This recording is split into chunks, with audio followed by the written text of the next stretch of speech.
Hello, Mancelona Elementary students and families. Welcome to day 3 of our virtual Young Authors Conference 2020. Today will be part 2 of Lisa Wheeler's presentation on developing characters. Thanks for tuning in, and I hope you have a wonderful day. Hi kids, it's Lisa Wheeler and I'm your visiting author, and in this section of our video we are going to talk about fantasy characters, animal characters, and personification. Fantasy works great when you want to use made-up characters. Now they may be characters that we've all heard of before that somebody else made up, like elves and brownies or trolls or dragons. But they may also be characters that you make up. Some authors make up characters that maybe never existed before. And there may be humanistic type characters. A good example of that would be Harry Potter. Now Harry Potter is a regular little boy. And until the age of 11, he thought he was a very regular little boy. And then he finds out he's actually a witch and has powers. And the world that he lives in is a world of witches and wizards, and it's just, very unexpected. And so even though he may look like a human, and I call them humanoid type characters, he was not a human. And some of the other characters in that story, like Dobby, the little house elf, he could speak like a human, he walked like a human, but he definitely was not a human. He was a fantastical creature. So in fantasy stories, story that takes place in a world that does not exist. So you might write, if you want to write about a new world that you create, you can people it with all these fantastical characters that you create. Or if you want it to take place here and you want to use fantastical creatures, you can bring them into our world. So for instance, if you were going to write a story about aliens, you could write about aliens on their own planet, or you can write about aliens that come to Earth. Same thing with elves or any type of fantasy creatures. You could write about them coming into our world, or you can write about them in their own world, or you could even write about a realistic human like me or you going into a fantastical setting. And so the point is that whether your story is history, biography, contemporary, fantasy, science fiction, you have to choose the best character for that story, because your choice of character is going to determine the setting. Or if you're the type of person who likes to start with a setting, you will have to create a character based on that setting. Now, one of the things we haven't talked about yet are, what about animals as characters? That's quite another interesting take on it. There are two big words that I use, and one is when you have animals in stories who are not realistic, they are like walking and talking and they wear clothes, they are called anthropomorphic characters. Big word. Anthropomorphic. And that type of character is actually one of my favorite to write about. I have lots and lots of books. Of course, Dino Hockey has dinosaurs playing hockey, playing football, and all the dinosaur series. Turkenrot, turkeys who talk, have families. They even wear clothing at the end. Those are all types of anthropomorphic characters. The first type of character I want to talk about are realistic animal characters. So I have a dog. My dog is named Frankie. Frankie is a real dog. She lives in my house. Frankie cannot dress herself in clothing. She cannot use my telephone, the iPhone. She cannot use the computer. She can't speak. Except for a bark. If you say speak, sometimes she will bark. She can't open doors. I have to go and let her in and out to go out in the yard. So Frankie's abilities are limited by the fact that she is a dog. Now, do we have stories that contain realistic animals? Absolutely. One that came to mind is This book here, it's called There Might Be Lobsters. I know it's hard to see. And this little dog right here is the main character. Her name is Suki. And she's a very small dog and she's afraid of lots and lots of things. So in the book, Suki does not speak. She is a regular dog on the beach with her owner. But we get Suki's thoughts. And some of the way the author did it is whenever Suki is thinking, she has them in italics. So for instance, it says, but Suki was just a small dog, and the stairs were big and sandy, and she hadn't had lunch yet, and her foot hurt a little, and she might get a shell stuck up her nose, and she might tumble down on her head, and then she'd need stitches, and besides, there might be lobsters, because Suki was afraid to go down the stairs to the beach. So throughout the story, we keep seeing all of Suki's fears, but they're only done in her mind. She doesn't speak them. She doesn't tell her owner about her fears. She is dealing with this as a dog, a regular, realistic dog who cannot change her setting. Now, compare that with this guy here. Now, here's another one of my puppets. And this is Old Bear. Now, Old Bear is a puppet. Would you like to say hello to the kids? Hi there, kids. I'm really happy to be here today. Yes, you are. And Old Bear wears clothing. He's got his blue jeans on. He's got his shirt. And in this book here, Ugly Pie, Old Bear bakes a pie. He visits his neighbors. He gathers all the ingredients. He lives in a house. He does all kinds of things that a real bear could not do. And I really, really like being a bear, even though I didn't want to start out that way. I know. Old Bear, when I first started thinking about writing about a bear, what did you say to me, Old Bear? I said, Lisa Wheeler, I really want to be a pretty pink flamingo. And then I told Old Bear he couldn't be a pink flamingo because my story was taking place in the woods. My setting was the woods. Remember I said the setting determines the character? I've never seen a pink flamingo running around the woods, so he had to be a bear. And that is how that story character came to mind because I already had an idea for setting. All right, I'm gonna put you down over here, Old Bear. And some of the things about realistic versus the anthropomorphic characters is this. All right, so real animals, number one, don't speak. They might convey information with other animals, but not in words. So for instance, there is a book called Watership Down, and in that there are rabbits.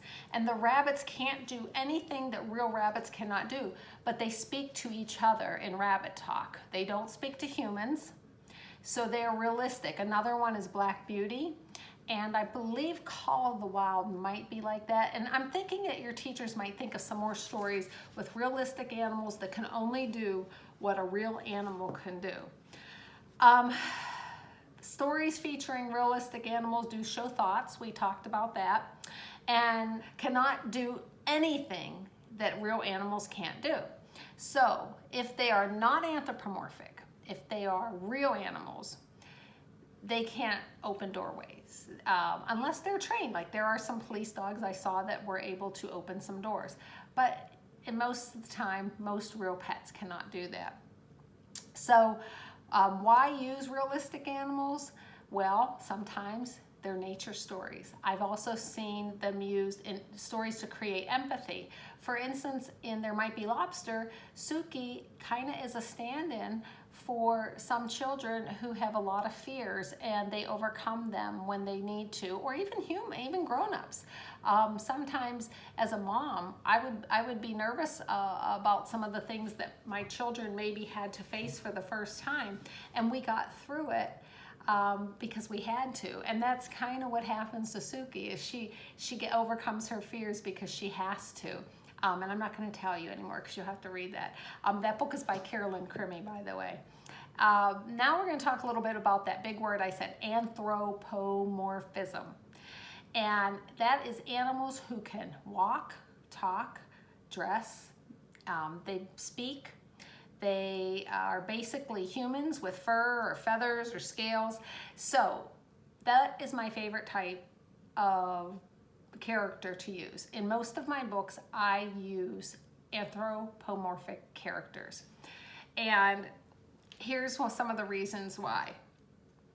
Okay, so I told you about Old Bear. Okay, Old Bear right here. He lives in a house. He wears clothes. He visits neighbors. He bakes. He does everything that, even sings songs. Besides speaking, he sings. So those are all things that only a human can do. And some of the reasons that I use them are that animals can stand in for any human. So for instance, if I have a book like Grace for President, which is a great book, Grace, as a human child, might only appeal to maybe certain children. She is a female, and maybe there are some children out there that says, I don't want to read a book about a girl, or just whatever, people decide when they look at a cover of a book. Whereas when you have a cover of a book with an animal, suddenly that animal can be anybody. They become universal. When you look at the cover of a book with an animal, that animal, they could be male or female. They could be a grown-up or they could be a child. They could do a lot more. That's another one of the reasons. They can do more things that kids in stories can't. For instance, I have a book called One Dark Night, and I have a little mouse and a little mole, and they leave their home in the middle of the night, in the dark of the night, and they cut through the woods to go to their friend Bear's house to have dinner. Now, if they had been real human children in that story, that would have been problematic to have them wandering around the woods at night. But as anthropomorphic animals, they could be either adults or children. In your mind's eye, you're thinking that that they're kids because they're cute little fuzzy animals. But they also can live on their own like Old Bear does and be grown-ups at the same time. So it kind of fuzzies that. It also allows me to get them in more trouble and do naughty things because they don't have to have parents with them. And kids are more forgiving.